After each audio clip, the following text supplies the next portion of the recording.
I mean, it's from here back to Mississippi full of plays, and it's like, dang, we haven't got there yet. I'm like, yeah, we're working on this. Joining us right now, first day of Seahawks training camp, it's Derick Hall. Derick, lots of high expectations for this defense this year. What's the internal expectation? Oh, yeah, I think just, with everything that we've went through in the spring and going into the summer and guys leaving and, trying to train towards one common goal, and that's to be the best defense in the National Football League. And I think coming in and harping on that yesterday and a little bit today, going out to the first day of practice, trying to bring that energy, trying to bring that juice to work towards that standard. And I think that's what we set for ourselves, and that's what we're chasing. Man, 34 games in, that's crazy. I felt like we've interviewed you several times over the past few years. So, what do you do during off seasons? Do you watch your film and critique yourself? And if you do, how have you seen yourself grown as a player? Yeah, the big film study and going back and reviewing my year, that happens like in the actual off season, like between hopefully this year, February and April, right? During that time. So that's the time I go back while I'm still fresh in my mind, fresh off the field. Go back, watch myself, things that I did good, things that I can do better, hand placement, really trying to hone in on details to go into my spring part of my training, wherever I'm at. And I think just over the years, man, the main thing is just confidence, bro. Like right. Being able to have that confidence and know that I'm capable and have the ability to go out and be successful and play with the best of the best in this league. And I think that's nothing like it than just a mentality. I feel like I've had that my whole career, but just being able to lean back on that, the killer mentality, man, like I don't care, like you can't stand in front of me. I think that's huge. And then just being able to settle down, take it one play at a time, grow your game, whether it be FBI, on the field, off the field, just taking time, and then that connection with the guys. I think that's something that we've grown, being able to know that a guy trusts you and he gives you that extra piece of confidence to go out and be successful so you can play a little bit more freely and, not have so much, on your mind about, well, what if I do this wrong? What if I do that wrong? So I think that helped me a lot along my way, and that's what I'm continuing to do. Speaking of the connection with the guys, when we interviewed you last time, you mentioned that D-Law had showed you, like, a new move or kind of just gone up to you in the weight room, right? Like right. He's new here, but still was kind of helping a lot of the young guys. You did not reveal the move to us. Right. Rude, but understandable. Understandable. Have you spent any more time with him, though, kind of? Because I was intrigued by that, like the right. idea of this veteran coming in here and being like, let me show you guys how to do this. Have you spent more time with him? Right, yeah. First day back yesterday, we got in. He walked up to me. Immediately. And he put his hand on me, and that's what I did. I'm like, he like, well, at least you still got it. I'm like, man, just been working, man. But just being able to have a guy like that who's been veteran and seasoned in this league, who's had a lot of success, be able to come in and help not only myself but a lot of guys in this room to help try to grow their pass rush tree and help, figure out the game a little bit more, make it a little bit easier. It's nothing like it. So we're happy to have him, and I'm glad he's a part of this team. Thanks. So we did our show earlier today, and someone texted in. They're like, Bump, what was it like for you your first day at camp back in 2008? And I'm trying to tap back into that memory. And I was like, it must be a little different for these guys. Your third year coming in, like, what are you feeling? Like, what is it like coming in for your first day going into your third year? It's different, man, just from looking at year one, getting here and like, man, I don't know what to expect. Like, is it going to be tough? Is it going to be, like, how is it going to play out? Like, when are we wearing pads? When are we doing this? Like, you thinking about so much going into your first training camp, and especially your first practice, because, right. Everybody hypes up, oh, training, just wait till training camp get here. That's all you hear. Yep. And just being able to go from year one to year three and come in like, man, it's a breeze. Just come in, you got to do the work. The work, you can't hide, you can't run from it, obviously, but just be able to come in, know what to expect when I come to work, know what's needed of myself to help this team get where we're trying to go. I think that makes it so much easier. So just being relaxed, being in the moment, taking it one day at a time, not trying to think, oh, man, the season's a month away. Like, how can I? No, just take it one day at a time, one rep at a time, one practice at a time, and everything else will play out. Right. The unique experience you've had also, though, is having those different head coaches, right? Because it's not your third year with Macdonald, it's your second. What have you learned from him as not just a defensive play caller, but as your head coach now heading into year two?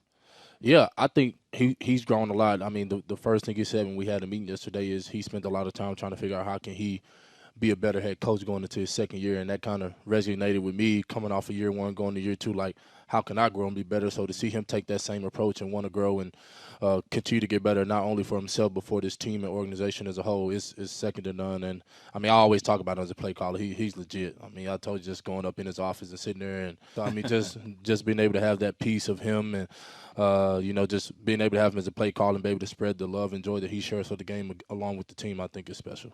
Man, it's so dope because I'm looking at you now, and 2 years ago, obviously you're the same dude, but you just like you're it now. Like I can see the confidence and feel the confidence in you, man. What type of work do you do just with yourself? Because I think now more than ever, like we're aware of like the mental part of things, right? And like how do you take care of yourself off the field? Yeah, I think the biggest thing, I don't try to push on nobody, but I'm huge in my faith. You know, I take time to decompress. I read my Bible. You know, I pray nightly, morning. You know, I take the time to do devotion. My mom sends me scriptures.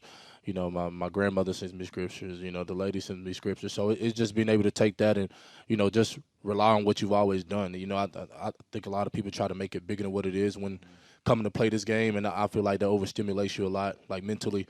So just being able to fall back, take a breath, rely on your training, and then be able to have something to lean on, whether that be family, whether that be, you know, your faith or however you do, and then just being able to get away and decompress.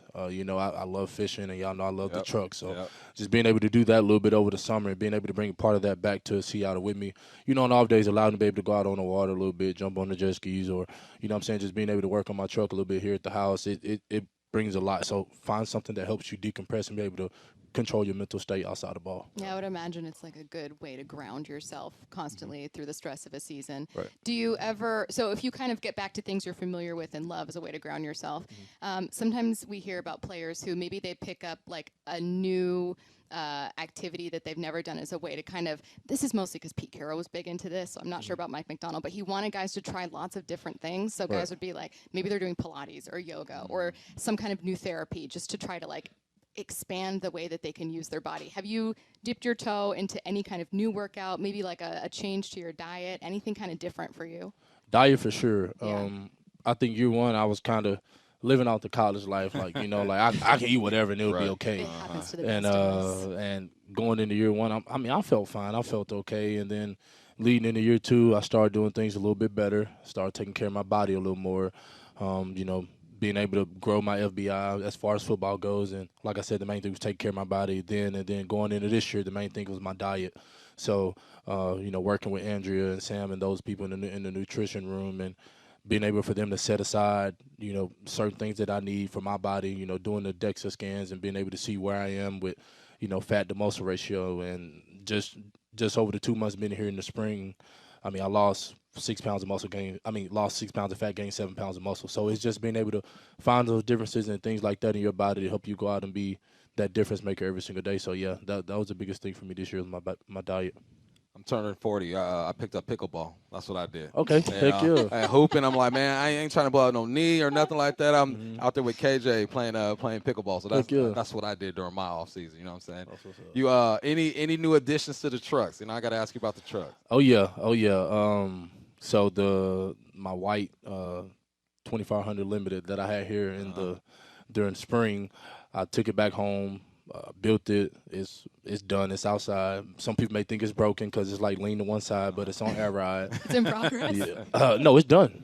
It's complete. I drive it, but it's just on air ride. So you're able to like raise the front, raise the back, lower one side. That's on purpose. So it's able to lean it out. Yeah. I feel like that's scary. And that was pretty huge because, you know, I told you I've done a few trucks myself, but I built my shop back home, and that was like my first big kit. And it's huge. The truck is massive, but just being able to do stuff like that, man. Like I said, it just helped me decompress. Being up, you know, in the summertime, 1 to 2 in the morning, just relaxing, doing what I love, man, outside the ball, and that's huge. So yeah, it's outside in the parking lot.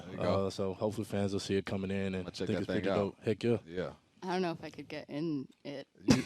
It dropped down for you. Yeah, it drops down. So it's like hydraulics, like it goes like lower? Hydraulics is different from air. Hydraulics is like fluid, Okay. fluid and spring base. And Air the is just air like air, like literally air. And So- that's what you're driving, like to and from practice every day. You're driving that. Yep.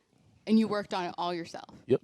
With the help of a few friends. That's Hey, it. I'm gonna see that truck at a restaurant just pull up on you. Like, I know that truck. Just pull up on you. Heck yeah, that's it. That's it. Oh God, that's crazy. So when did you get into that the first time? Like, did you start pretty young, being really into?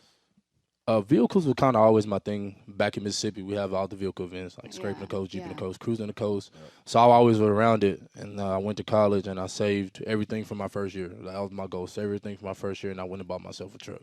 Nice. And ever since 2019 at Auburn University, it's been HE double hockey stick on wheels when it comes to the trucks, man. I love it. I enjoy it, and it's my passion. I really do like it a lot. That's cool. Well, at least like Bump Seahawks fans will know it's you, and if they see you driving, just like, hey, Derick. Oh yeah. Great job sacking that quarterback. You did a pretty solid job. Yes, ma'am. We appreciate your time. Yeah, you got to get out there and hit the field in a little bit, so we'll let you go. But thank you so much. Thank you guys for having me. I always enjoy it. Yeah.